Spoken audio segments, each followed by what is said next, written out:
Today, we're going to talk about the MWBE requirements, which are a component of the SCAHC grant process. And like the rest of the processes that go with this and the NSGP, it's bureaucratic, it's red tape, it's complicated, and sometimes the guidance does not seem to make sense. And that's why we're here today. Of course, our two Consultants Corner regulars are Dove and Ilya. If you've been on this before, you've seen a lot of them, heard a lot of them, and I'm going to hand it over to you gentlemen to start. Good morning, everybody, and thank you, Terry. By popular demand and request, we are getting into the MWBE guidance today. Last year, we slightly touched on it.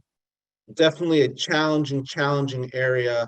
So we want to get a little more in depth, while also looking at some existing materials that is really available to everyone and you should be using as your kind of guidance. But we want to kind of, like we always do, talk between the lines, help with the gray areas, and coach from real world experience. Again, though, remember these sessions build on each other. We're going to refer to a few things from previous sessions without going totally in depth. All our sessions like today's are recorded. So please, if there's something you're not familiar with, go back to look at those previous sessions. That's the point. That's why it exists, so that you can always go back. But today we'll be focused on MWBE guidance. And we'll explain that, of course, if you're not familiar with that acronym. In addition, we use our chat function for questions. We won't be monitoring it live. We review it at the end. Hopefully, most of your questions will get answered throughout. But we know we like to be able to stay on as long as we can to answer your questions, make sure that everyone has, the best guidance possible. But again, we won't be answering those live. A, and B, please refrain from answering or giving guidance, as there's many nuanced topics that can't really get answered in a quick chat box. So please use it for questions only. We have a couple people monitoring in case there's something that can be a link or something.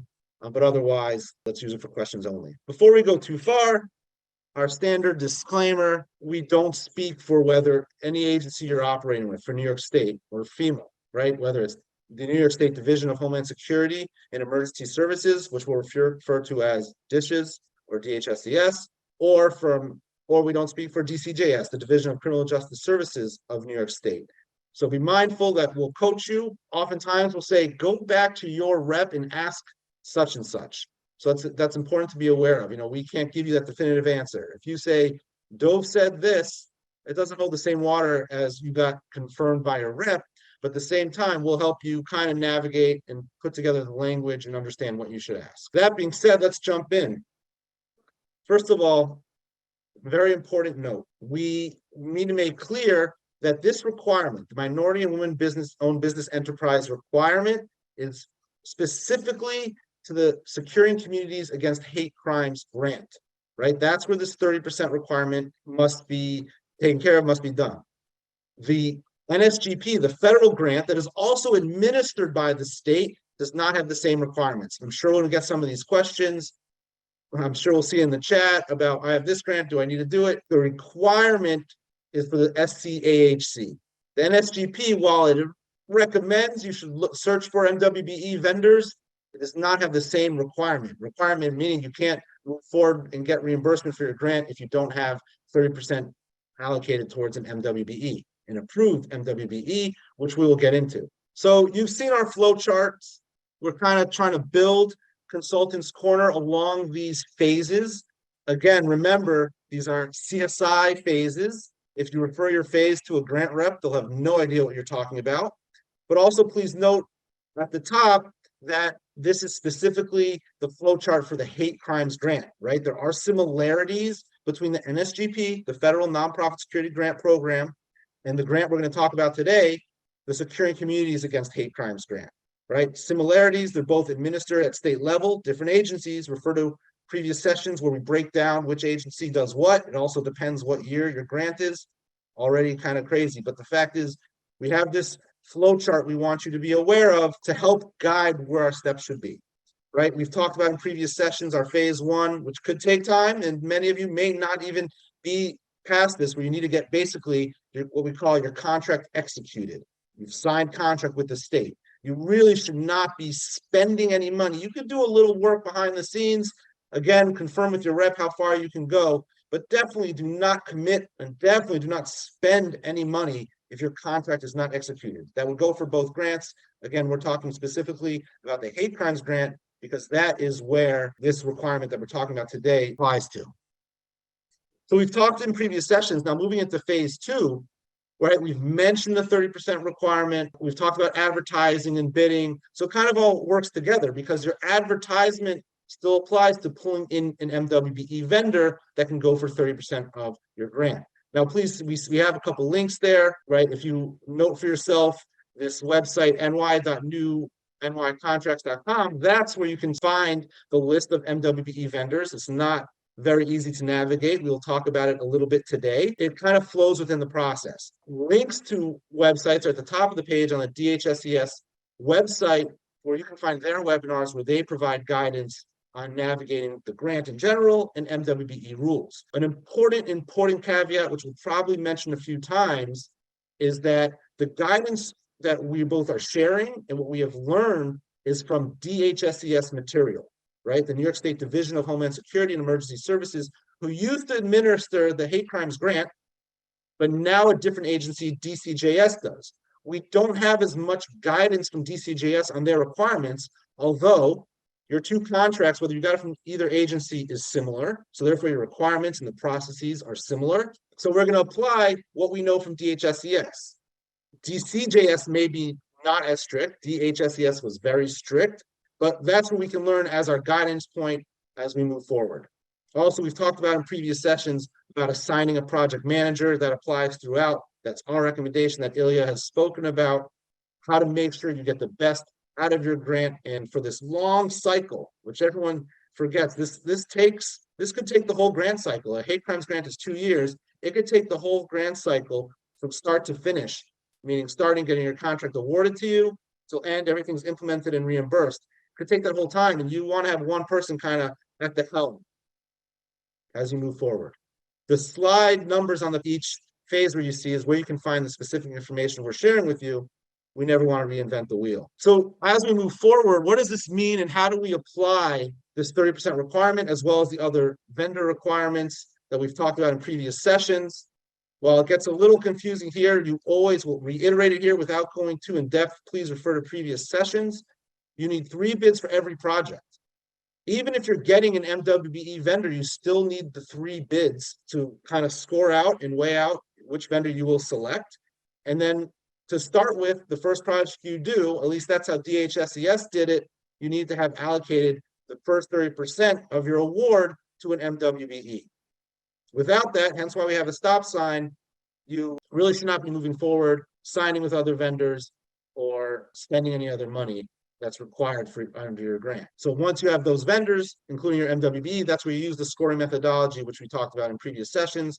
Again, it's in the DHSCS slides on pages 50 and 53. It talks about the methodology and vendor selection. We've spoken about it in previous slides and previous sessions as well. So you saw the slide just a moment ago, but since we started, I think there's been a few more attendees. Let's reiterate, the 30% MWBE requirement is specific to the Securing Communities Against Hate Crimes grant,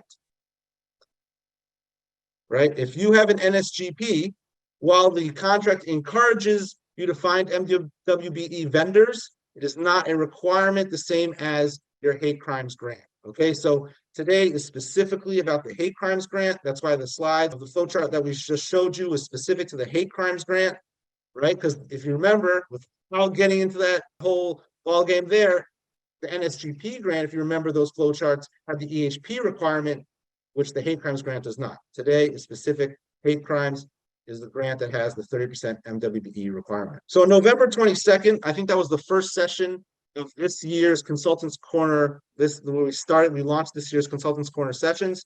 We talked about some of the requirements and some of the issues and questions from DCJS. And as well as we looked at some of their forms that they required for MWBE. And the big question we had at that point was that they wanted us to identify which MWBE vendor we would use, or any of you grant awardees would use, but we all know you need to follow a procurement process. How do we say who our vendor is if we haven't gone to advertisement, we haven't weighed out and scored our bids, etc. So as you move forward, and once you do get the MWBE vendor, you most likely need to update these forms to share with your DCJS rep to ensure that you're meeting the 30% requirement, right? So these forms, you need to submit to them once you have selected a vendor, and as well as there's other MWBE forms for reimbursement, which we'll talk about in a future session once we get to the reimbursement steps of these grants. But today we're going to stay focused on understanding what this MWBE requirement is. So we're going to go through a couple bulleted items, right? Make sure we explain it out so that everyone has understanding of what it is. And then we're going to go through some other slides from the source to make sure you understand. But remember, we're using our guidance from two sources. One, DHSCS presentations and materials. And two, our experience helping grantees, whether fully as consultants, whether a couple questions, whether emails, whatever it may be, on navigating these rules. So first of all, what is MWBE, and how does someone become, and what makes someone a qualified MWBE? So a minority woman-owned business enterprise is this state requirement, which we'll look at some of the language where it comes from that you must do this, are companies that have gotten specific approval to their minority and woman-owned status. And we must recognize that there are many different organizations and entities that might give minority or woman-owned status. For the requirements of this grant, they need to be approved by the New York State Empire State Development, ESD. There are some organizations that have New York City status as an MWBE, or a federal status, or some sort of military status. There's other groups out there, and they might say, we have minority and woman-owned status, but it needs to be from ESD. That's the portal that your rep should have shared with you to ensure that you find the right vendors. So they could be on multiple minority-owned statuses, but you need to make sure you get it from ESD. That's where you find your representative. And Ilya's on here as well, and he's going to share some of his experience. And definitely, please, Ilya, jump in if we need to add any more additions to my comments. I just wanted to offer one clarification, because I'm noticing how folks are reacting to what you're saying, Dov. And hello again, everybody. Just want you to pay close attention that there is a big difference between who's a manufacturer and who's a vendor.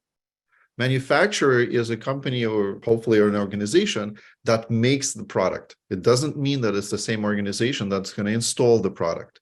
A vendor would be, for all intents and purposes, the installer. Okay, so please remember that distinction, because you don't need a manufacturer to be an MWBE certified, but you need the installer to be MWBE certified. Hopefully that will help guide you through the rest of Dov's presentation. Back to you, Dov. Thank you, Ilya. Yeah, we're seeing a couple questions. We'll definitely get to some of them at the end. Again, we don't like to jump too much off topic. A lot of the questions that were discussed on previous sessions, when we send out the emails, should have a link to the recordings of past sessions. They're all posted online. Okay, so back to our current topic. What does 30% mean, right? If you have been awarded, let me clarify that, because there was a question in the chat I just was scrolling through about kind of looking forward and they just applied. If you just applied, do not worry about this yet. You need to be awarded a grant. You need to have won your application to then be required to have this 30% MWBE requirement. You're not at that stage yet. Hopefully awards will be notified in the next few months, and you have the first few steps of the process. That being said, if you look at the Q&A document for the last RFP, each award, each $50,000 award will require this 30% MWBE fulfillment.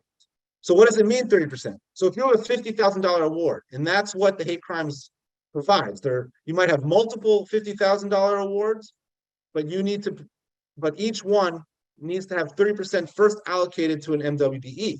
So that means $15,000 of your award. It could be broken up. If you can get one vendor that can provide that whole requirement, that makes your life easier. Again, you still need to get bids. You still need to make sure that you follow the whole procurement process while also following this requirement. right? So $15,000 of your $50,000 award. So now an issue where we notice the state is always coaching grant recipients, as well as where a lot of people ask questions and struggle with, is that, okay, now you went on to Empire State Development, ESD, that's the New York State agency, which does these MWBE approvals, right? They're the ones that you're going to look at their portal to find your vendors. Just because they're in the list, they might not actually be approved for your project. Depending on, we're going to look through it a little bit, depending on the vendor's commodity codes, which says they can do cameras or they can do doors, that will make them allowed to work on the project that you're bidding for, right? It must match. Now, sometimes their commodity code might be a little general, electronics, or, and don't quote me on these, but whatever their general commodity codes, but they actually have a description that says within, if we're using that electronics example, camera, security camera installations, alarm installations, lighting, your rep that the agency may approve them and likely should approve them. We've seen them approve those type of MWBE vendors to do your project. So just make sure as you search the website, that you're finding locations that match the projects you need. That's very important. How strict will DCJS be? We don't know. But DHSCS, for the couple of years of this grant that they administered, was very strict. Okay, they were very strict. So it's not just, if an MWBE vendor shows up at your door and says, we have ESD approval to be an MWBE vendor, and you need a project that they're not approved for, you might not be reimbursed. So what we advise is, once you get through the procurement process, as we've talked about in previous sessions, right? You advertise in the paper, you get your bids, you sit down with your committee and you score your bids. At that point, and let's say you found your MWBE vendor, we advise going to your rep, say, hey, here's our vendor we found. They have these commodity codes. We want them for this project, which they're have in their description. Is this okay to go forward? Once you sign that off, once they say okay, your rep says okay, you're good to move forward. An important note that might make your lives easier, and why not, consider awarding your whole $50,000 award to an MWBE. I think about it from the vendor's perspective. You know, for the amount of work that goes in, right? If you guys are all doing your advertisements and following the processes, it's cumbersome grants. And you're asking this vendor to come out and give you bids and look at your projects. If they're qualified to do additional work, let's not handcuff them to $15,000. In this grand scheme of things, the amount of work that goes into it, you might not find a vendor that wants to get involved with that, or they might not want to go back and forth with all the efforts. Consider expanding how much. Our team has met with some MWBE associations that assist MWBEs on their work and navigating city and state rules. And that was one of their big recommendations to us is, listen, even 50,000 is not a huge award when many of these locations want big, huge government contracts, just to be straightforward. But, you know, 50,000 could be much more, could have much bigger appetite for them to be involved and bid on your project. The waivers, right? If you've looked through the slides and talked to your reps, you've probably heard about the waivers. What this would mean was, if you legitimately cannot find MWBE vendors, there's an option to get a waiver so that you can bypass this requirement and go for the normal bidding process, right, with a normal vendor. A couple notes from our experience to share. It's not an easy process, especially under dishes. They have been pretty clear that for the grants they administered, they really, really did not want to give out waivers. They really want to meet this requirement, right? It's on their shoulders too, to make sure they follow this requirement from the governor's level, right, from the state level, that all contracts should have this 30% MWBE fulfillment. So they want to make sure that who they subcontract grants to, that's to you, that you're meeting that requirement. So it is not an easy process.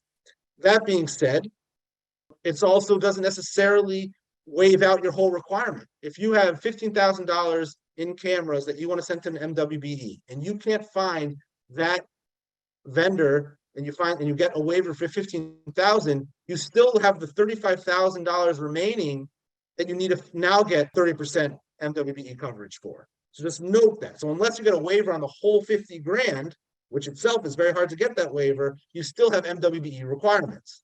If you notice through all our notes and all our presentation, we always say, keep good notes, keep good documentation, screenshot your searches, keep your emails, keep your documentation. That's what your rep is going to want to see.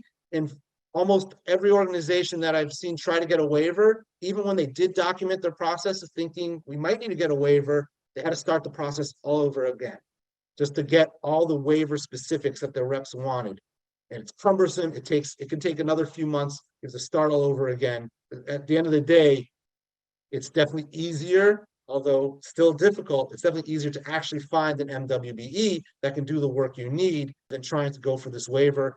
In the past, more organizations did get waivers, but like we said, DHSCS got stricter. How strict DCJS will be, we do not know. In DHSCS's guidance, they talk about consider using subcontractors. So we've seen it work both that if you find a vendor that's not an MWBE that subcontracts to a legitimate MWBE, meaning they're approved in ESD for the commodity codes, the projects that you're doing, that can meet your requirement, right? As if it meets the 30% threshold. At the same time, there could be MWBE vendors that have additional partners that they can work with under their approved headings to do the work that you need to do, also to meet your requirement. So just be mindful. Again, no matter who you end up with, whether it's the subcontractor or the person subcontracting, they need to have those commodity codes. They need to be approved in ESD, right? The New York City portal for this work. But it is an option, and we've seen it be successful. So we said a couple times today, we looked at the flow chart. We talked about, as we navigated what this MWBE rule is, you still need to get the 3 bids per project, right? If you have doors that you're doing hardened security doors, you need 3 bids from vendors. Windows, 3 more bids from vendors. Electronic access control, 3 more bids from vendors, right? So you always need, for every project, the 3 bids. You need to follow that procurement process, putting the advertisement online, waiting for them to respond to you, and you share your RFP, and then they come in and give their bids, right? That's the procurement process. Even the sealed bid process, most of you have to follow. But remember this, one area where we've noticed some people get caught up is they think it needs to be 3 bids from MWBEs. The 3 bids can be from any vendors, but if you're working towards your MWBE requirement, then obviously at least 1 has to be an MWBE vendor. And if they legitimately win your scoring matrix and evaluation, can be awarded the grant, right? We'll see some DHSCS materials that talks about when you don't go with the MWBE, then you still need to find another vendor who will meet that requirement to make sure you get it. But the 3 bids can be from any vendors, 1 being an MWBE, so that if they win, you would hypothetically fulfill this requirement. I said a little bit earlier, we'll reiterate the point. Once you go through the process, you follow the steps as we've detailed in previous sessions and today, and you select your vendor with your committee, you looked at all your bids, and you select, you want to go for this MWBE vendor, check with your rep. It doesn't hurt. It makes sure before you spend any money, hey, it looks like this vendor is approved in ESD. They have the commodity codes for our projects. This is the project we want them for. Are we good to go forward? What they'll do is they'll probably send you some of the forms again, especially DCJS forms that we now would need to do to tell them who you're using. And then once they give you that go ahead, you can go and select this vendor and start moving forward. The big problem we all have here, and I think I saw a few notes in the chat, we can't find any MWBEs. There are many challenges and many reasons behind this, right? So let's say you have navigated the ESD portal, which itself can be a headache, right? If you've been that far, you send your email out to 20 MWBEs who are listed for your specific project that you looked for, and no one responds. It's a huge challenge. The state is going to want you to, if you do go towards a waiver, again, we don't encourage that. It's harder than it sounds. You'll need to document all this efforts. What we've tried to do from CSI is we've tried working with and identifying some MWBE vendors who are approved for the work. We don't know their work. Obviously, you need to still do your due diligence, read your bids, stay on top of your project. But if you were just like every other time, we say your advertisements probably will not get any responses. Same too, reaching out to MWBEs through the portal might not get many responses. Share, once you advertise, you're still required to advertise, share an image of that advertisement, and we will share it with some of the MWBEs that we know are out there, that are working with locations just like yourself, that are familiar, for the most part, with a lot of the grant rules to ensure that it's moving forward. We're still always looking for more and more vendors to at least, give everyone the options. And not every criteria is covered by MWBEs. They're not every area. If you can't find a vendor for a certain category, maybe you have other $15,000 you can start your project with. So if you can't find an MWBE for whatever you wanted to initially, you can now award. Maybe you can say, okay, cameras, that's an easy one. We have that in our budget. Let's start with that project so we can meet this requirement. And then the remaining money will go through the regular procurement process. But it is a struggle. Again, part of the reason is maybe they don't want to get involved in this process for only $15,000. Maybe consider awarding your whole allocation, your whole $50,000 award to an MWBE. Maybe as you reach out, reiterate, say, hey, this is a grant-funded project. You will be paid. We've heard some of the concerns are that when you reach out, they don't know who you are, right? You're just sending a blind email. They don't know where your funding is coming from. They'd rather work with the locations and clients that they know that will pay and reimburse. But if you reiterate, this is government-funded grant, they might be more willing and interested in bidding and getting involved, knowing that the money is pretty much guaranteed. And let's reiterate again, take good notes. Again, if you go for the waiver, they're going to require this from you, and they'll most likely make you start over. That's what we've seen. But if you can do it from the front end, meaning screenshots of your searches, like every page that you screenshot, every page that you visit, and you select and you look for which vendor you want to use, screenshot this, capture this, keep it organized. Keep notes of who you spoke to, the emails. Honestly, emails are almost better than phone because it's easier, it's cleaner to document. You might need both. Maybe if you call the vendor that you found a phone number for, follow up with an email to show that your efforts when your rep looks for it. And also taking good notes applies to all steps of this grant. There's many requirements, this grant and the NSGP. We always reiterate, take good notes, keep your records, keep your documentation.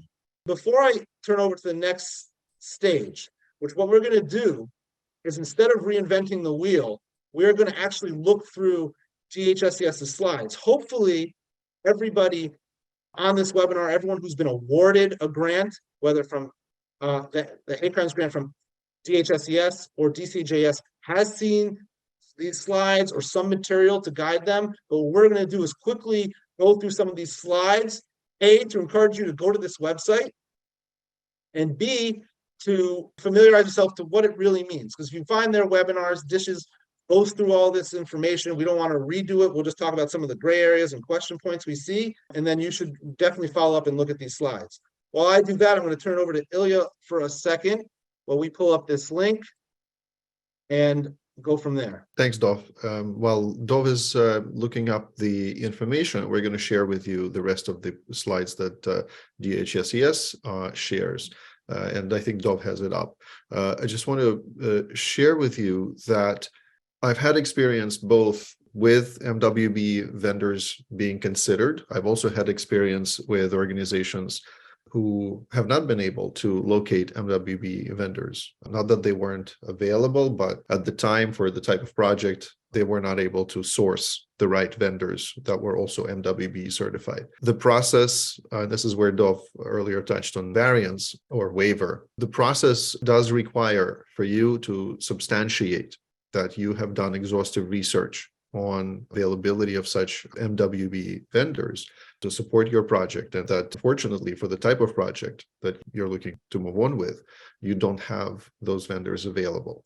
I've also had interesting experiences where, having located MWBE vendors, we've sent them RFP packages, and those vendors simply ignored the people who were sending the RFPs to them. There could be various reasons. Either the company maybe is not in the best standing at the moment, maybe they're super busy, maybe somebody doesn't monitor the email box, maybe this vendor doesn't do this type of work. All sorts of things could happen. But yes, we understand this is a pain point. However, to Dov's earlier point, the more you can justify that you have done your work and you've searched for MWBE vendors and you haven't been able to locate them, and if you present that information to the grant rep, that's the conversation that you'll have to have and the approval that you'll have to receive to move on with other vendors. Experience with MWBE vendors has been that you'll interact with them just like a vendor that doesn't have that certification. However, please remember that your assessment and scoring of the bids still has to be justifiable. Even if you feel like, oh, I only have one certified vendor and the other two or three or four that are bidding are not, you can't just by default gravitate to the certified vendor and then just because it's going to be easier, right? You still have to justify. And you should also be mindful that the certified vendor may not be the best fit for your project. They may not have the expertise. They may not have, various other attributes that you would expect. But this is where, please remember to reach out to the CSI team. If you have any questions, any concerns, we do have a lot of both project experience, technology resources, and can help you understand what's going on. So without further ado, let me give it back to Dov. Thank you, Ilya. Yeah, Ilya is literally working on several projects, trying to meet these requirements and meeting these requirements, slogging in the mud to make sure it's done right and the vendor and the location get the most out of this project and good installation as well, right? That's important too. I also provided in the chat the link to these slides, reiterating again that this is the slide deck from DHSES, who used to administer this hate crimes grant. So they provided information on the MWBE requirements. DCJS is now the administrator of this grant. You still have the 30% requirements. So this is kind of, and they haven't provided a lot of information. So this is kind of our best resource. We don't like to reinvent the wheel. We don't want to create too much new information when we can go back to the source and show you what we're looking at. So if you were to go to that link, or your rep should have hopefully sent it to you if you did have a grant through DHSES. Starting on page 18 of this slide, they start getting into the MWBE requirements. As you see, it's required at the state level, every grant that they administer, especially for state-funded grants. That's why the hate crimes grant is different than the NSGP. The NSGP is federal money. The state can't put certain requirements in addition to what the feds require, but for their own grants, like the hate crimes grant, they can. So I'm just going to actually go through some of these pretty quickly. Our goal is that you go back to this and read it in depth, but you'll see if you read it and then come back to our webinar, you'll see some of the confusion points hopefully are cleared up. On this page, what we see is some places get a little overly Talmudic and see the bottom two check marks and say, well, it says 15% minority and 50% women. It has been made clear that it's the combination or one or the other that meets that 30%. So that slide's a little misleading. As long as one of those vendors can provide up to 30% of your award, you are good. It does not have to be 15% each. That would make this hellacious process that much worse. So here they're talking about what it really means for your discretion, what they call, I don't want to get too much into the jargon, but basically, does the calculation of your $50,000 award, every hate crimes grant is only $50,000. You might have multiple, and you need to do a 30% award per to MWBE per each award, equals $15,000. Now, I want to explain the next piece of this slide, even though we at JCRC-CSI don't talk much about the OGS state contract. Your rep, your vendor, your state rep, may advise, oh, use someone from the state list. So there's another list, the Office of General Services, that has state-approved vendors that can bid on your projects. I almost never recommend trying OGS. It doesn't change anything for your procurement process, except you don't have to make an advertisement. Making an advertisement is the easiest part of this process. Not only that, these OGS vendors are just as unresponsive as MWBE vendors. They are often much more expensive. They took a lot of work to get on this list. I honestly don't really see much benefits. I know some rare examples. The reason it's brought up here is, hypothetically, if you were to find an OGS vendor, it would remove some of your requirement towards MWBE, but only the amount that the OGS vendor covers in your contract.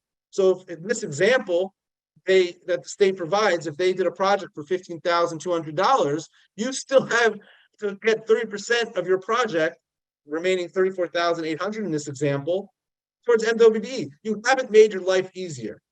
Okay, so ignore, honestly, I'm only gonna say it in my own name and Dove's name, ignore this part. Unless you somehow can get a full $50,000 either waiver or OGS vendor to provide, but I'm telling you, OGS will be no easier to deal with, go through the procurement process. Please add my name to that, Dov. I've already gone through this experience. I can tell you without any hesitation that OGS does not work. Sorry.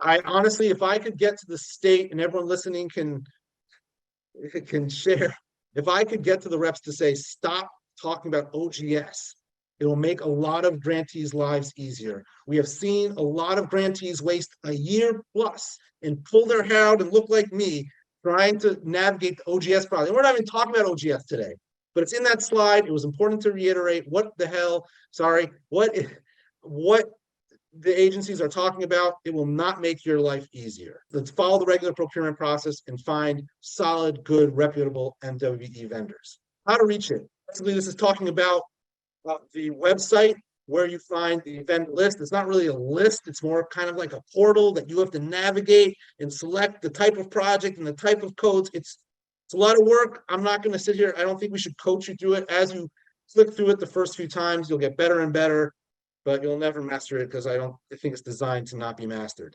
So anyhow, there's one more point about this. Here is what's so great about this information that you see here in this link, is that there are a lot of companies that will walk around and say, I am certified, hire me. But unfortunately, under further scrutiny, their certification, while totally valid, is not supported by New York State. They might have something else, that, some other agency that has given them the certification, but unfortunately, it does not meet the specific requirement under this grant. And guess what's going to happen? You're going to spend an additional time trying to figure out, well, how do I backtrack out of this? And or where else do I go and find a vendor? Can we help this vendor certify? So please don't end up wasting more and more of your time. Just please double check the vendor names. And if somebody has reached out to you already, just go to this list and double check if their name is on that list. If it isn't, you've done your due diligence. Just turn around to that vendor and say, sorry, you just don't qualify. I don't see your name, and let them deal with it. right, they could still bid, but they just won't match your 30% requirement. And we mentioned that because there are different certifying agencies. For these grants, for this grant, your New York State hate crimes grant, it has to be approved by New York State Empire State Development and for the commodity codes, or at least description of your project. Maybe DCJS is lighter. We don't know yet. They're still new to the game, at least for these grants. All right. So once you find this slide deck and you follow this link, that's how you start finding the right vendor for yourself. And again, you must follow the procurement requirements of any of these grants. So this is what it'll look like kind of on the left, that red circle. Again, these are slides from DHSES. We don't want to reinvent the wheel. They really step you through it. There's actually a recording of their webinar of when they released this. I'm just looking at their slide deck, which is publicly available, but they talk through it. It is worth listening through. The MWBE vendors at these agencies, MWBE experts, apologies, at these agencies kind of coach you through on the process. So we're not going to get too deep into the process because that work was done. But here's where you find it. On this red circled piece, it gets you into their portal, what I like to call it, right? And this is kind of what it will look like. And you need to start searching through this portal, what they call their vendor list, to find the appropriate vendors. Hypothetically, if you follow our instructions and you made your advertisement and you took a snippet of it and you shared it with us, and we share it out to our network anonymously, right? Because we cannot refer, but we can share anonymously and they can respond directly to you. Again, like Ilya mentioned, do your due diligence, make sure they're approved with ESD and for the commodity codes, the projects that you are doing. But hypothetically, if you get some vendors that way, you could skip this process. But this is the process if you're starting from scratch to find some vendors. All right, so it steps you through with arrows. This is so valuable. Unfortunately, a lot of locations, especially if you got the grant on DCJS, a lot of locations aren't familiar, aren't aware this information exists. Maybe it's an 80-page, 70-page slide deck. It's a lot of information. So we're here trying to digest it for you. Follow these arrows, follow the step-by-step they provide, right? So now we're looking up commodity codes. Now there's a couple different search functions that provide these commodity codes. the state wants you to look under all of them. Mostly you'll find the codes you want under what's the second list there in the red box called NAICS, N-A-I-C-S. But especially if you can't find enough under NAICS or get any responses, especially if you're going to go towards a waiver or anything, you need to go through each of these categories or somehow select all so that you look for all the potential vendors that are in this list. Then what will happen is you'll see all the, if you look for, in this example, for security, you'll see some of the security categories that come up, right? And then you can add those categories through your search. You can add them to a list, and that will pull up the different, again, here's some more codes on the NIGP category, same kind of thing, right? So we have two lists that come through. So all these types of security options and features, some might not be applicable to what you're looking for. I wouldn't, personally, I wouldn't do a security search. I would do very, very specific to what you're looking for.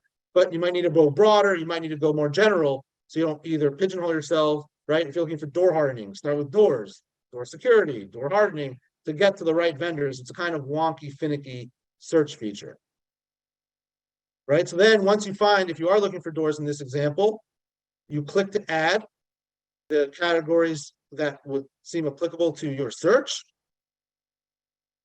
You can also do it by region, which makes sense. I don't think someone from Buffalo is going to come out to someone in Nassau, but if you're vying for vendors, it's at least worth trying to reach out to, but you can definitely keep it specific to your area.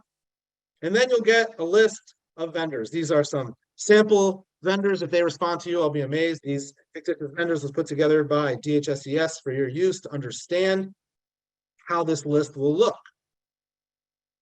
And from there, you can download the results to an Excel. It's kind of a heavy Excel. You can check their certifications. If you click on this MWBE button with the arrow, and this one MBE, it could also be WBE right there. They may be both, may not. And you'll get a profile of your vendor. With here, if you look at the kind of the bottom, it says the description of what they're approved to do. Right, that's what we were talking about. There's both commodity codes. That's we just looked through the search functions, right? You found them through the commodity codes, and their certification should actually have this document that says you're certified with ESD with their commodity codes. And then here you can see their descriptions to make sure it lines up with the project that you're trying to implement. Mickey Mouse Security. I've worked with them. I wouldn't recommend them. So then they provide some guidelines. Again, I'm not going to read through all of this. This is publicly accessible. This is not ours. This is from DHSES. Again, DCJS may have different type of rules and different guidance, more strict, less strict, but this is the best starting point any of us have. And being that your contracts are similar between the states, between these agencies, most likely this is your pool. And they do tell you to go through this ESD portal. So we know we have some guidance on how to navigate the portal. So you see, they tell you to do your advertisement, then you should reach out to these MWBEs. The same way you would share a snippet of your ad with us for regular vendors. They say, okay, so you went through this ESD portal, this vendor list, you found some email contacts, share your ad, say, hey, we're soliciting bids.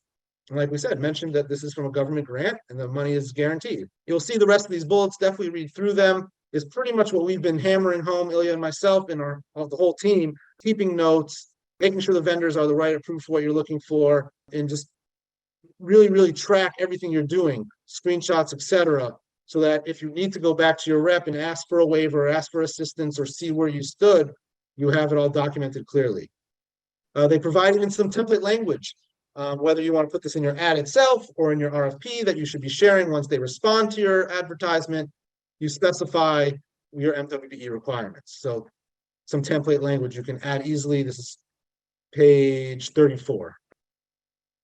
All right, so then now again, this is DHSES requirements. This is on the fiscal side. Let's not drown ourselves yet. Once you spend your funds, you find the appropriate MWBE vendor. You have a couple forms you need to provide. I believe DCJS uses similar forms, but they might be with their headings. So make sure when you're at this stage, if you're asking for reimbursement, that you talk to your rep and you get the right forms. They may have already shared it with you. But this is kind of an example if you want to see what you're getting yourselves into. Again, it's mostly spelled out what you need to fill out. And that's, so I'm not going to go through that. The next few slides here are showing these forms, again, from DHSES.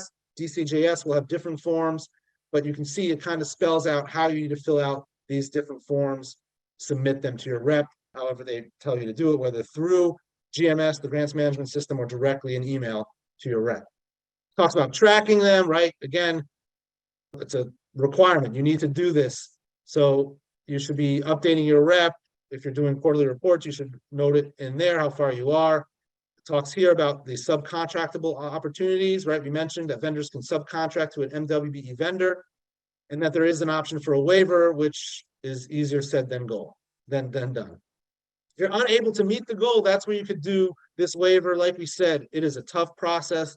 Dishes really doesn't want to be providing these waivers. They've really moved away from it.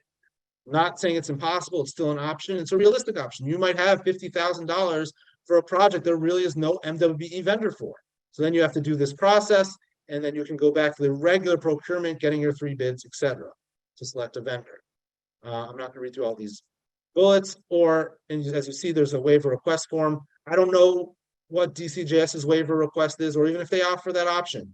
So make sure to talk to your rep if you need to get to that. You should all know who your rep is for your award. So again, read through these. And again, just like I'll close out here and turn it and open it to questions, turn it back to Ilya.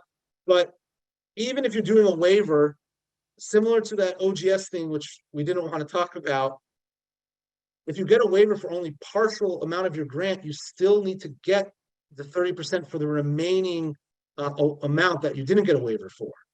So if the waiver is not for the full 50 grand, you haven't really solved your problems. Stick with trying to get that full 30%, if not your whole award to an MWBE. That just might be the easiest way, all things considered. So there's a couple of examples here. I encourage you to kind of read through, try to understand what they're doing here. Talking about when you couldn't find a MWBE, you did find an MWBE amongst others. And then a couple tips you'll see.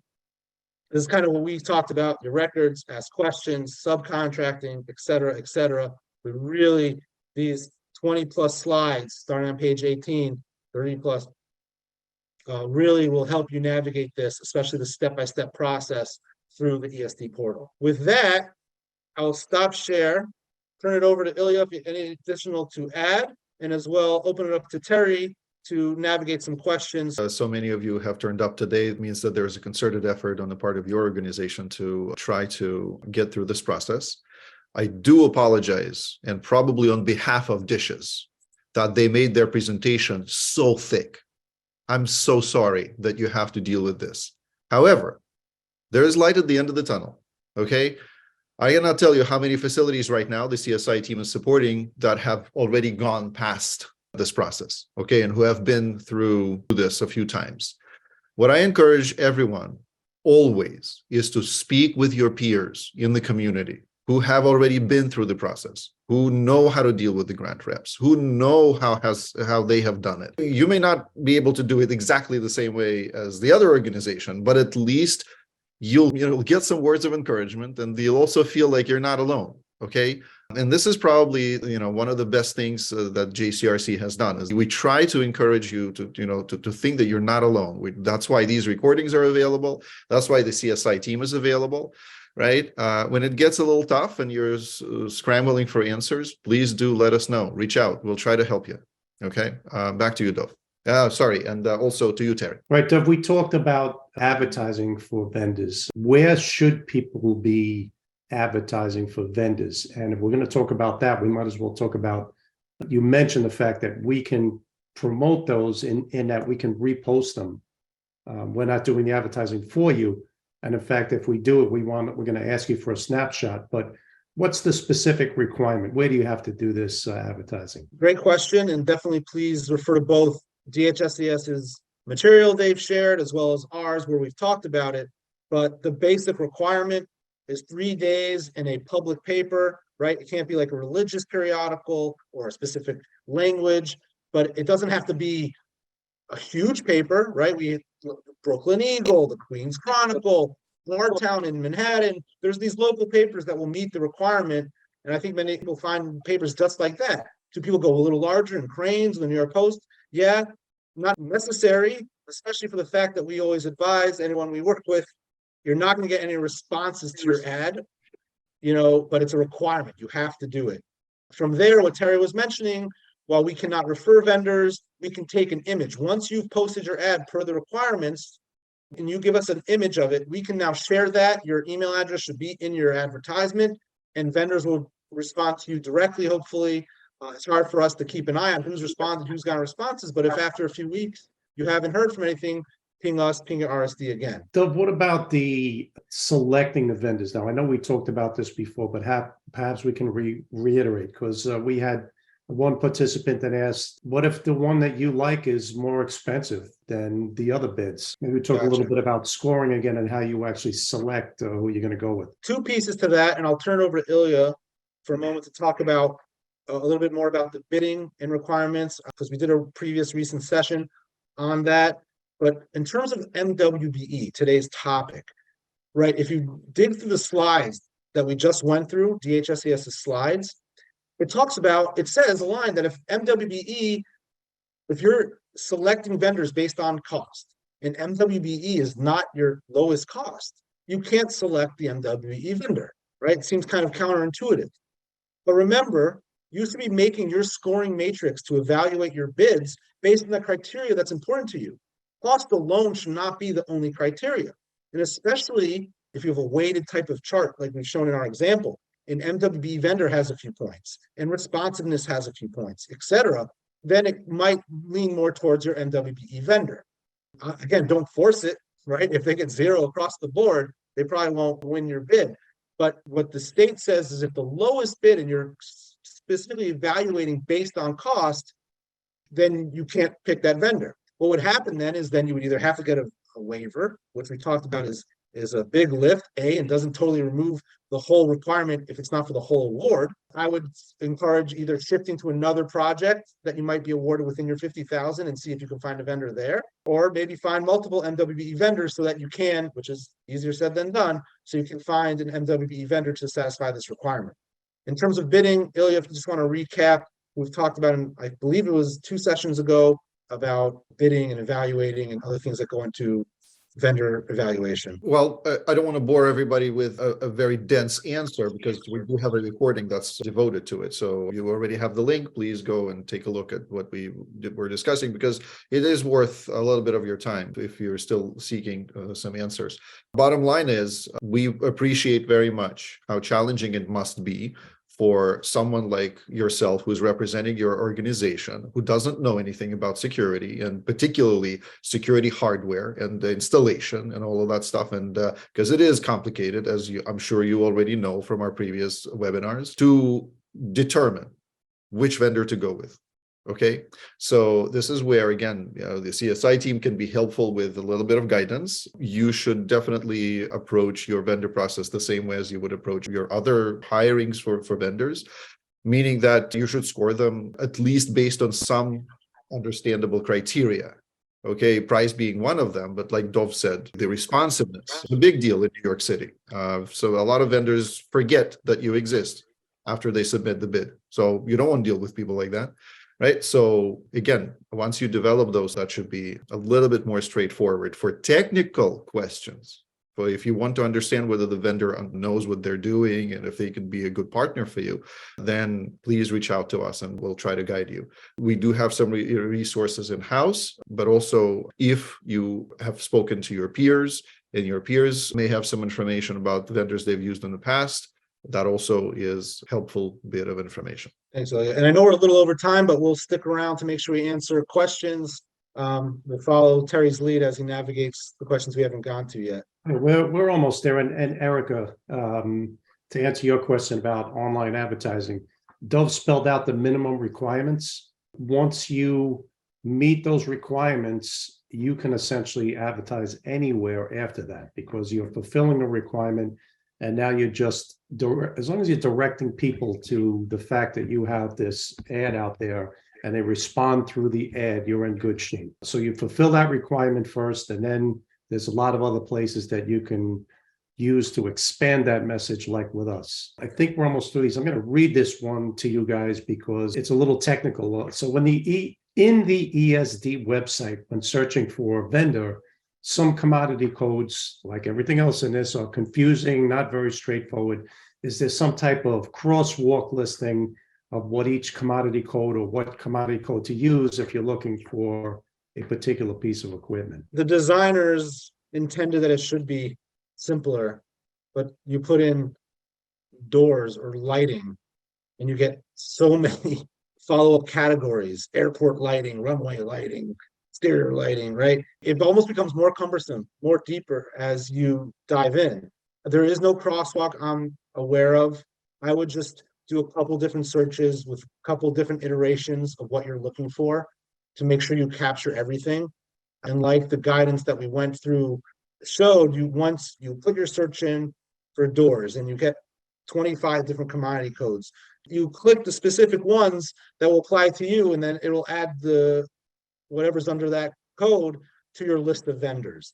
And you kind of got to build it. You might have to do it a few times to really find a full list. You're going to want a good amount of companies to reach out to and follow up with, even though many might not even respond once you do. But from there, you take your ad and you share it to those vendors. But yeah, no specific crosswalk I'm aware of. But also, please don't forget that you have a grant rep. If you're struggling, okay, their job is to help you, right? So if you cannot find something on their own website, if that information is confusing, right, all you need to do is just to reach out to the grant rep and send them an email and say, I found this and that, or I'm not able to find this and that. It's their job to help guide you through this process. And yes, to Dov's point, the website is, imagine that they've designed it for large industrial facilities where there's a dedicated procurement department and bidding department and everything else, and they know how to navigate these things. And then they said, wait a second, we have a community of Jewish organizations that are also receiving grants, so we're just going to tag them on, right? And of course, they did you all a favor. The fact that the website is designed for completely somebody else, but unfortunately, you're stuck with the way it is. But please go for the grant rep and just elaborate to them what it is that you're looking for, and they should be able to help you. One more question here, Jeffrey Wengrowski. If you want to reach out to us, if you know who your regional security director is, you can send him an email, or you can send it to security_questions@jcrc-ny.org, because I'm not exactly sure what you're asking. If you spend $36K of a $50K contract, do you need to spend the rest? No, you can always leave money on the table, but who wants to do that? And in all of these, whether it's NSGP or SCAHC, you have to do a budget where you're talking about how much money you anticipate spending on security related projects. So what we tell most people is don't bite off more than you can chew. But most of the institutions I've visited, you could keep getting grants for years and you're still not going to get to where, I don't know if there is an end game here, because even if you buy a new set of cameras in 7 to 10 years, you're going to need a new set of cameras. So your budget, I wouldn't leave any money on the table. I would account for different projects that are going to get you there. Now, it's a little confusing because NGSP, the budget process is different from SCAHC. But if you're going to do a project for $50K, try to make it total out to $50K. If it's only $36K and it doesn't meet your reward, you're leaving money on the table. We can help you with that. Reach out to us either directly to your regional security director or security_questions@jcrc-ny.org. I think that covered everything. There might have been one more that popped up. This is really about how do you find the grant rep once you receive a state grant? I think they assign a rep to you. Am I correct in that, Dov? So a great question. In our first session on November 22nd, we talked about how, as much as DCJS promised they'd be following up, they hadn't been. They're overwhelmed. Their team isn't fully staffed up yet. If you were awarded the grant, you should definitely have an email somewhere from a Jason or a Delora. Those are the main names behind the DCJS thing, and you need to pepper them. And this is the case of the squeaky wheel gets the grease. If you're sitting and waiting, you're not going to hear from them, and you're just losing time in a 2-year award. Now, could they extend it one day? Perhaps, but we don't know. If you have this award, we're already probably a half year in. You really need to be finding out who this rep is. If you're struggling, reach out to your RSD we'll help get you some the emails or names that you need to reach out to. But at the same time, some pieces can get started if you do have that award notice. If you don't have any award notice, that's a different story. Maybe you weren't awarded it, but if you applied in GMS, right, Grants Management System, you'd be able to log in to see your account and your status, which would say, if you're awarded, contract pending, contract executed, it'll give you a status there. I want to add into Jeffrey's questions. First, a couple things. One, if he's in Sullivan County, I don't know if we have an RSD, so definitely our general email, and we'll try to give you some additional guidance. You asked, I saw there was a previous question, if you're really far and can't get any responses, that's when you probably have to follow the waiver process. It's cumbersome, so meaning your goal is follow the procedures, screenshot everything, say, here's all the emails I sent, right? No one responded, or a few of them said it's too far, and put that in your files. And then you go to your rep at the state and be like, no one's responding, I can't get anyone, I need a full waiver. With your other question, even if you don't spend your full award, still have a 30% requirement of the amount you do spend. So if you're trying to say, well, if we just don't do $15,000 and that would remove that requirement, it wouldn't. You still are required for whatever. If you have 10 grand, you still have to spend 2,500, whatever the amount of 30% on MWBE. I saw a few more questions in here, Terry. Everyone, if you want to stick through as we make sure we cover everything, I think Terry caught it all, but please review those webinars.